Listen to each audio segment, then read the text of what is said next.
À l'aéroport international président Modibo Keïta, l'instant est solennel. Le président Goïta n'est pas venu pour une visite ordinaire. Il vient installer l'ossature de la souveraineté partagée, donner corps à la force unifiée de l'AES, une ambition stratégique.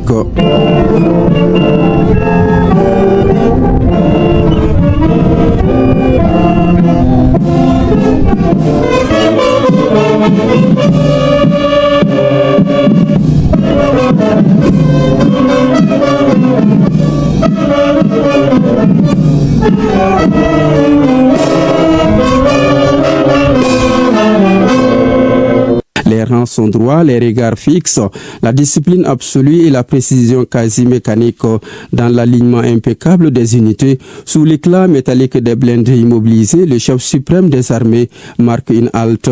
Il inspecte les équipements, s'enquiert des capacités techniques, échange brièvement avec les responsables.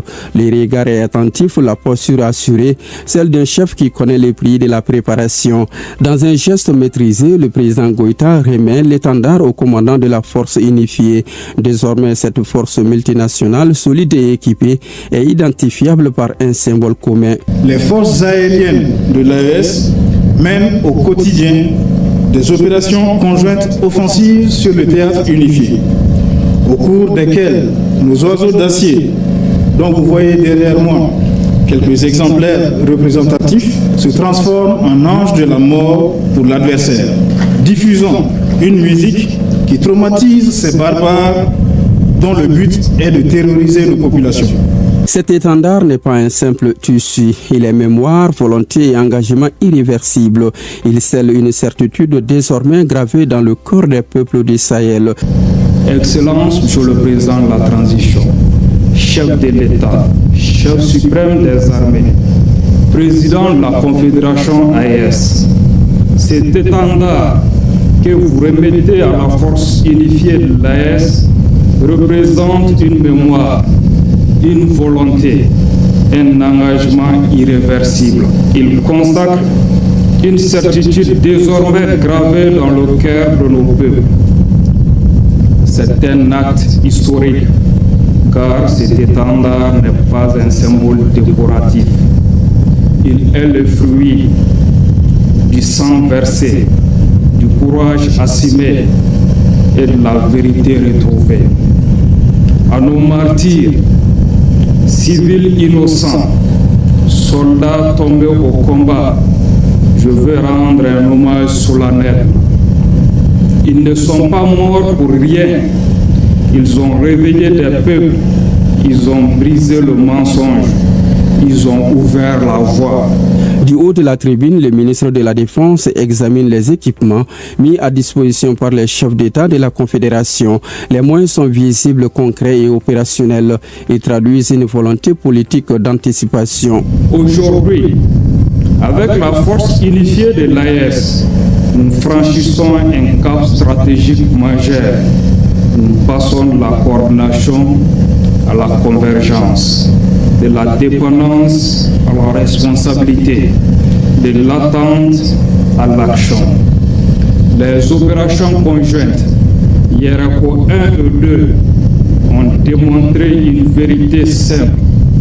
Quand les fils du Sahel combattent ensemble, le terrorisme recule. Le partage du renseignement est désormais constant. La mutualisation des moyens aériens et logistiques est une réalité.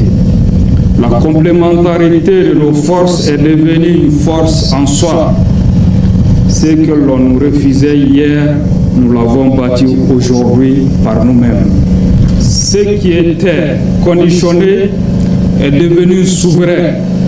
Ce qui était interdit est devenu possible. Ce qui était retardé est devenu immédiat. À ceux qui nous regardent avec condescendance, nous disons, regardez bien. Regardez un Sahel qui s'organise. Regardez des armées qui coopèrent. Regardez des peuples qui soutiennent leurs soldats. Ce nouvel étendard ne demande aucune autorisation pour flotter. Il ne s'incline devant aucun dictat. Il ne tremble devant aucune pression. Il flotte parce que nous avons décidé qu'il flottera. Face aux troupes rassemblées, aux délégations présentes, celui qui a posé les fondations de la force unifiée prend la parole. L'étendard de l'AES, rappelle-t-il, raconte l'histoire des peuples longtemps éprouvés, mais désormais unis par une ambition commune. La remise solennelle de l'étendard marque le démarrage des activités de la force unifiée. À cette occasion, je voudrais d'abord féliciter et saluer le courage, le professionnalisme, l'engagement et surtout la détermination des ministres de la Défense, des chefs d'état-major généraux et surtout l'ensemble des forces de défense et de sécurité de l'espace AIS pour tous les résultats engagés dans le cadre de la lutte implacable contre les groupes armés terroristes. Et depuis la déclaration de Niamey le 6 juillet 2024, nos forces armées de défense et de sécurité ont engagé des opérations conjointes dont les récentes sont l'opération Iroko 1 et Iroko 2 qui ont permis la neutralisation de plusieurs chefs terroristes et la destruction de plusieurs sanctuaires. Et tous ces résultats ont été obtenus grâce à une bonne planification, un partage de renseignements à temps et surtout la mutualisation des efforts. Aujourd'hui, avec l'installation du nouveau commandant de la force unifiée et la mise en place du poste de commandement conjoint à Niamey et la désignation des bataillons dédiés à la force unifiée, il revient désormais au nouveau commandant non seulement d'anticiper sur le nouveau mode opératoire des groupes armés terroristes et surtout de prendre le relais et continuer ce combat pour la sécurisation de l'espace du Sahel. Cette guerre n'est pas uniquement militaire, elle est aussi politique, économique et informationnelle. Dans un discours ferme et structuré, le président Goïta trace une ligne directrice sans équivoque, ancrée dans le pragmatisme, la responsabilité et la clairvoyance. Et actuellement, nos armées font face à 3 types de menaces dans le cadre de la lutte contre les groupes armés terroristes. La menace terroriste armée, la menace terroriste économique, la menace terroriste médiatique. Et Dieu merci, aujourd'hui, l'AES, la Confédération, a pris des dispositions pour contrer ces différentes menaces, non seulement avec la mise en place de cette force unifiée qui va prendre le relais, et aussi la création de la télé AES, la radio AES, la presse écrite AES. Ce dispositif va nous permettre de contrer toutes ces menaces. Donc je voudrais encore souhaiter bonne chance au nouveau commandant de la force. Et aujourd'hui, l'AES est une réalité irréversible. Nous devons soutenir et surtout saluer l'engagement, la résilience et surtout le courage du peuple souverain de l'AES qui a tout le temps soutenu nos forces armées de défense et de sécurité. Et je ne serai aussi terminé sans pourtant m'incliner devant la mémoire de nos disparus, civils et militaires sur le théâtre des opérations. Aussi souhaiter prompt rétablissement aux blessés. Nous avons dit que nos destins sont liés, un seul espace, un seul peuple, un seul destin. Et bon courage et bon sens à la nouvelle force unifiée. Vient alors le temps du défilé. Les uniformes racontent déjà l'avènement d'une confédération.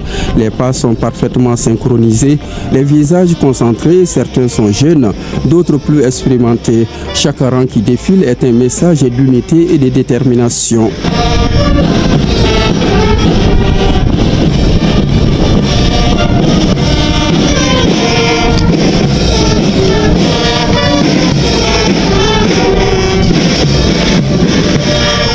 Captant les regards, l'étendard flotte désormais au-dessus des rangs. Unis par la discipline, liés par les devoirs, cette force unifiée incarne désormais la souveraineté collective des peuples du Sahel. Ici, chaque soldat porte en lui l'honneur de 3 nations et la responsabilité des mêmes espaces.